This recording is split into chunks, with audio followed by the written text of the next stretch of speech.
প্রিয় দর্শক ও শ্রোতাবৃন্দ, আমি আজকে আপনাদের সামনে শামসেদ তাবরেজির ভালোবাসার 40টি সূত্র থেকে 37 নম্বর সূত্রটির ব্যাপারে কিছু আলোচনা করব। মহান ফকির শামসেদ তাবরেজি ভালোবাসার 37 নম্বর সূত্রটি বর্ণনা করতে গিয়ে বলেছেন, স্রষ্টা হলেন একজন দক্ষ ঘড়ি নির্মাতা।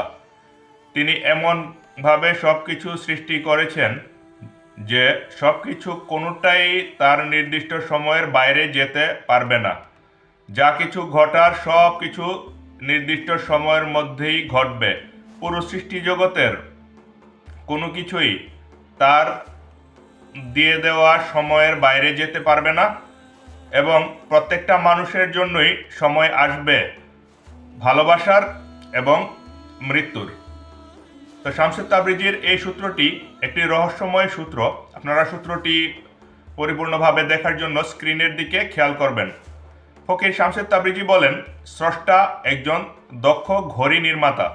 তো ঘড়ি বলতে এখানে কি বোঝানো হয়েছে? আমাদের দেশের চট্টগ্রাম অঞ্চলের ফকির মাইজ ভান্ডারী ছিলেন। তিনি বলেছিলেন দেহ ঘড়ি। দেহ ঘড়ি শব্দটি তিনি বলেছিলেন, দেহকে ঘড়ি বলেছেন। এবং ঘড়ির ভেতরে কাটা নড়ে এবং ঘড়ির দেহের ভেতরেও কিছু একটা নড়তে থাকে। তো আমাদের শামসেদ তাবরিজি বলেন যে স্রষ্টা একজন ঘড়ি নির্মাতা, তার সময়ের বাইরে কোনো কিছু যেতে পারবে না। স্রষ্টা যা কিছু নির্মাণ করেছে প্রত্যেকটা ফলকে, একটা ফল দিয়ে উদাহরণ দিই, মানুষের বেলায়ও তাই। একটি ফল সর্বপ্রথম একটি ফুল হবে, ফুল থেকে তারপর ছোট একটা ফল হবে, আমের একটি গুটি বের হবে। গুটি বের হওয়ার পর এই গুটিটি বড় হবে, বড় হওয়ার পর এর ভেতরে একটি বড়া হবে বা আমের আটি হবে, আঞ্চলিক ভাষায় বড়া বলা হয়। তো আমের ভেতরে যখন আটি হয় তখন বোঝা যায় যে আমটি পরিপক্ক হয়েছে এবং আটি হওয়ার পর সেই আম আস্তে আস্তে পেকে যাবে এবং পেকে যাওয়ার পর এটি গাছ থেকে পড়ে যাবে। এরকম প্রত্যেকটা আম এবং পেকে যাওয়ার পর গাছ থেকে পড়বে এবং সেই আটিটি আমের ফলের অংশটি খেয়ে আটিটি কেউ পুঁতে রাখলে আবার সেখান থেকে একটি আম গাছ জন্মাবে। সেই আম গাছেও এই চক্রে আম হবে, আটি হবে, আম পাকবে ইত্যাদি, ফুল হবে ইত্যাদি। তো প্রত্যেকটা আমের সাথে এই ঘটনা হবে, প্রত্যেকটা মানুষের সাথেও এরকম হবে। এর আগের একটি সূত্রে আমি বলেছিলাম প্রত্যেকটা মানুষ কামিল হবে। প্রত্যেকটা মানুষ 14 বছর পর্যন্ত একটি কৌতূহলের জগতে থাকে, তারপরে 14 থেকে 28 বছর পর্যন্ত শারীরিক সম্পর্কের জগতে থাকে এবং 28 থেকে 42 বছর পর্যন্ত চিন্তা, বুদ্ধি, যুক্তির জগতে থাকে এবং 42-এর পরে সে এমন একটি জগতে যায় যে জগতের কোনো বর্ণনা নেই। সে কামালিয়াতের বা ধ্যানের জগতে উত্তীর্ণ হয়ে যায় এবং আমাদের সারা পৃথিবীর সকল কামিল ব্যক্তিদের জীবন পর্যালোচনা করলে দেখা যায় 40, 42, 45 বছরের ভেতরে প্রত্যেকটা ব্যক্তি সেই কামালিয়াতের স্তরে উত্তীর্ণ হয়েছে, যেখানে যে স্তরের আর কোনো বর্ণনা নেই।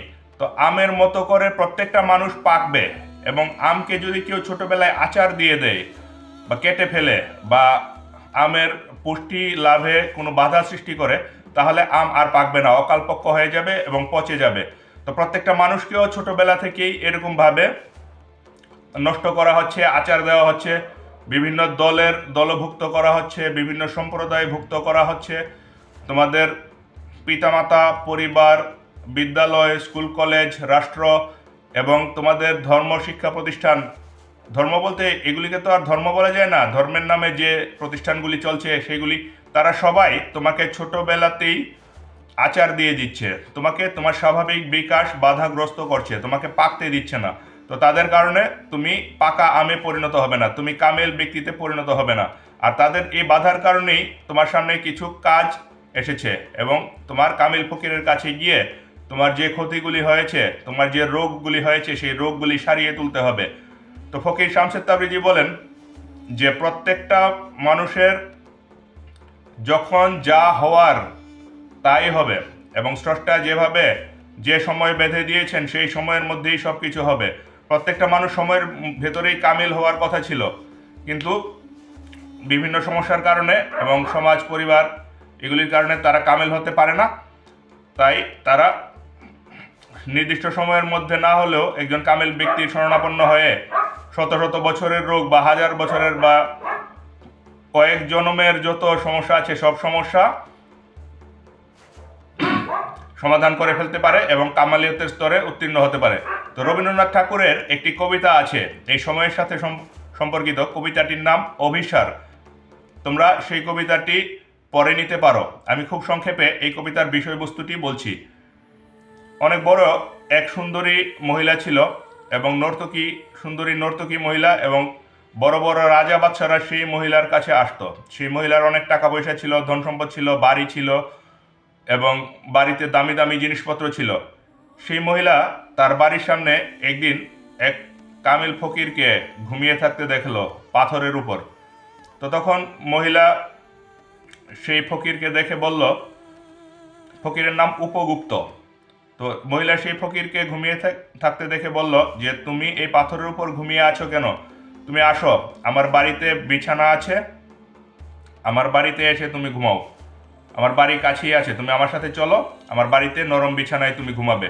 তো তখন ফকির বলল যে তুমি আমাকে তোমার বাড়িতে যাওয়ার জন্য আমন্ত্রণ জানিয়েছো, তুমি আমাকে নেমন্তন্ন করেছো, আমি তোমার দাওয়াত গ্রহণ করলাম, আমি সময় হলে আসব। তখন সেই মহিলা বলল, এখন কি সময় হয়নি? ফকির বললেন যে না, এখন সময় হয়নি, সময় হলে আমি তোমার কাছে অবশ্যই আসব। তো এই ঘটনার প্রায় অনেক বছর পরে সেই মহিলা কিছুটা বয়স্ক হয়ে গেল এবং মহিলার চাহিদা কিছু কমে গেল, মহিলার টাকা পয়সা ধন সম্পদও কমে গেল। এমন সময় মহিলার বসন্ত হলো। বসন্ত তখন অত্যন্ত ছোঁয়াচে এবং একটি ভয়ঙ্কর রোগ ছিল। সেই রোগটি হওয়ার পর, আমি একদম সংক্ষেপে ঘটনাটা বলছি, রোগটি হওয়ার পর রাজার লোকজন সেই মহিলাকে একটি চাদর দিয়ে জড়িয়ে বেঁধে নিয়ে খালের পার ফেলে দিয়ে আসলো। যাদের বসন্ত হতো সে বসন্ত রোগ যেন না ছড়ায় তাদেরকে লোকালয় থেকে দূরে নিয়ে খালের পাড়ে ফেলে দিয়ে আসা হতো। তো ওই মহিলাকেও খালের পাড়ে ফেলে দিয়ে আসা হলো।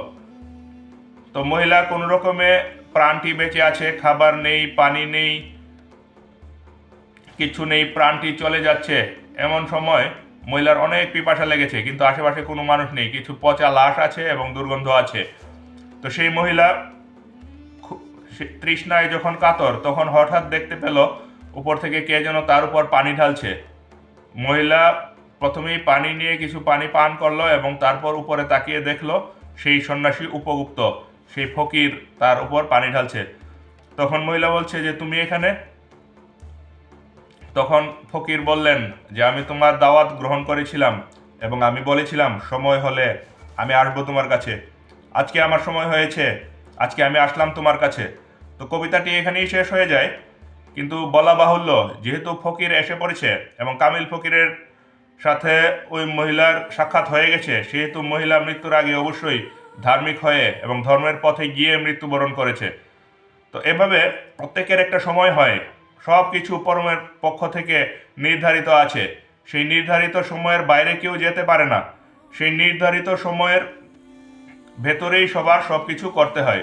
তো কামিল ফকির সেই মহিলাকে নির্ধারিত সময়ে এসে দেখে দিয়েছেন এবং সেই মহিলার দুঃখ দুর্দশা দূর করেছেন।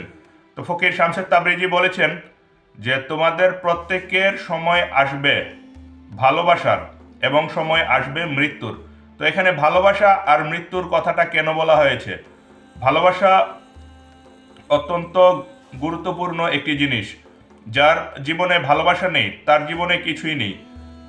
অনেক বড় একজন কামিল ফকির একবার এক লোকের বাসায় আসলো, এসে দেখলো সেই বাড়ির একজন বয়োজ্যেষ্ঠ লোক মারা যাবেন এবং সেই লোকটি অত্যন্ত ধনী ছিল। সে মারা যাবেন, সে অন্তিম শয্যায় শায়িত আছেন। তো তখন সেই কামিল ফকিরকে বাড়ির লোকজন বলল যে আপনি তার কাছে যান, আপনি তাকে গিয়ে কিছু একটা করুন, সে সারা জীবন টাকা পয়সার পেছনে ছুটেছে এবং সে এখনো আবল তাবল বলছে। তো কামিল ফকির সেই লোকের কাছে, মৃত্যু পথযাত্রীর লোকের কাছে গিয়ে বসলেন। বসার পর লোকটি বলল, কামিল ফকির গিয়ে দেখলেন লোকটি বলছে যে আরে আমার সেই স্বর্ণের হারটি কোথায়? তারপর একজন এসে বলল যে বাবা তোমার হারটি এখানেই আছে তোমার সামনে। তারপরে আবার বলল যে আরে আমার টাকাগুলি কোথায়, আবার বলল যে আরে আমার সেই স্বর্ণের আংটিটি কোথায়, আরে আমার সেই জায়গার কাগজপত্রগুলি কোথায়। এভাবে করতে করতে জায়গার কাগজপত্র, স্বর্ণের হার, স্বর্ণের আংটি এবং টাকা পয়সা নিয়ে সে তার বিছানা ভরে রেখেছে। সে মারা যাচ্ছে আর একটু পরে পরে এক একটা জিনিসের নাম বলছে আর মানুষ সেই জিনিসগুলি তার সামনে হাজির করছে। তো তখন কামিল ফকির সবাইকে বলল যে তোমরা একটু বাইরে যাও, আমি তার সাথে কথা বলবো। তো সবাই বাইরে গেল। কামিল ফকির তার উপর কামিল ফকিরের একটি তাওয়াজ্জুহ দিল। তাওয়াজ্জুহ মানে হলো একটি গভীর দৃষ্টি, এবং একটি মনে করো একটি বাতি, একটি টর্চ লাইটের পুরো ফোকাস তুমি একটা কোনো কিছুর উপর দিয়েছো। কামিল ফকিরদের এরকম একটি আলো আছে, সেই আলোটি পুরোপুরিভাবে যদি তোমার উপর দিয়ে দেওয়া হয় তাহলে তবে তাকে তাওয়াজ্জুহ বলা হয় আরবিতে। তো কামিল ফকির তার আলোর পুরো ফোকাস সেই মৃত্যু পথযাত্রী লোকটির উপর দিয়ে দিল। তখন লোকটি ফকিরের দিকে তাকিয়ে অপলক তাকিয়ে রইল। ফকির বলল যে এই পৃথিবীতে কোনো কিছুর দাম নেই, সত্যই পরম এবং সত্যেরই দাম আছে, প্রেমের দাম আছে, আর কিছুর দাম নেই। তুমি বলো প্রেম ছাড়া কি আর কিছু আছে?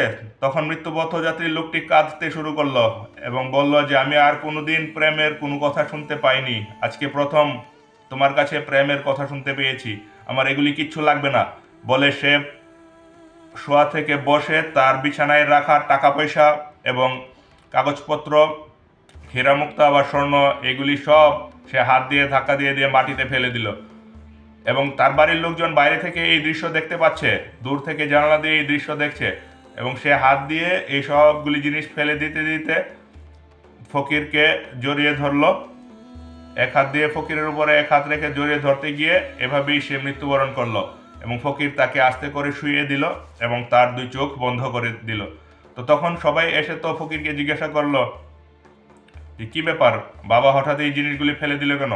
তখন ফকির বলল যে তোমার বাবা একজন পরিপূর্ণ কামেল ব্যক্তি হয়ে মৃত্যুবরণ করেছে। মৃত্যুর সময়টা খুব জরুরি। মৃত্যুর সময় যদি তুমি নিজেকে ধরে রাখতে পারো, টিকে থাকতে পারো, তাহলে তুমি তোমার জীবন সার্থক করতে পারবে। আর মৃত্যুর সময় যদি ভেঙে যাও, যার জীবন বাসনায় ডুবেছে, যার জীবন লোভ, হিংসা, অহংকার দিয়েই কেটেছে, সে মৃত্যুর সময় এবং ভালোবাসার সময়, শামসে তাবরিজি বলেছেন যে প্রত্যেকেরই সময় আসবে ভালোবাসার এবং মৃত্যুর। যার জীবন লোভ দিয়ে কেটেছে, যার জীবন ভালোবাসা হীনভাবে, বাসনা, হিংসা, অহংকার, ক্রোধ ইত্যাদি দিয়ে কেটেছে, তার জীবনে যে ভালোবাসা আসবে সেই ভালোবাসার মধ্যেও তার বাসনার ছাপ পাওয়া যাবে। সে তার বাসনাকেই ভালোবাসা বানিয়ে নিবে এবং তার ভালোবাসার মধ্যে তার এই লোভ এবং হিংসার ছাপ দেখতে পাওয়া যাবে। আর সবার শেষে মৃত্যু যখন তার কাছে আসবে, তার মৃত্যুর মধ্যেও লোভ এবং হিংসার ছাপ দেখা যাবে। তো শামসে তাবরিজি বলেছেন যে প্রত্যেকটা মানুষের জীবনেই সময় আসবে ভালোবাসার, এবং প্রত্যেকটা মানুষের জীবনেই সময় আসবে মৃত্যুর। এবং ভালোবাসার এবং মৃত্যুর সময় সে যদি নিজেকে ধরে রাখতে পারে, সে যদি লোভ, হিংসা, অহংকার ও সকল প্রকার বাসনা থেকে মুক্ত থাকতে পারে, সে যদি প্রেমকে চিনতে পারে এবং সব বাসনাকে এক পাশে রেখে সে যদি প্রেমকে আঁকড়ে ধরে থাকতে পারে, তাহলে তার জীবন সার্থক হবে। যেমন এই লোকটি সারা জীবন বাসনার মধ্যে ডুবে থেকেও মৃত্যুর সময় কামেল ফকিরের সঙ্গ লাভ করে সে তার জীবনকে সার্থক করে নিয়েছে। তো শামসে তাবরিজি তার এই 37 নম্বর সূত্রটির মধ্যে এই জিনিসগুলিও বোঝাতে চেয়েছেন। এরকম আরও আলোচনা পাওয়ার জন্য আপনারা আমাদের সঙ্গে থাকবেন। আর এই ভিডিওটি এতক্ষণ আপনারা দেখেছেন, এই জন্য আপনাদের সবাইকে অসংখ্য ধন্যবাদ।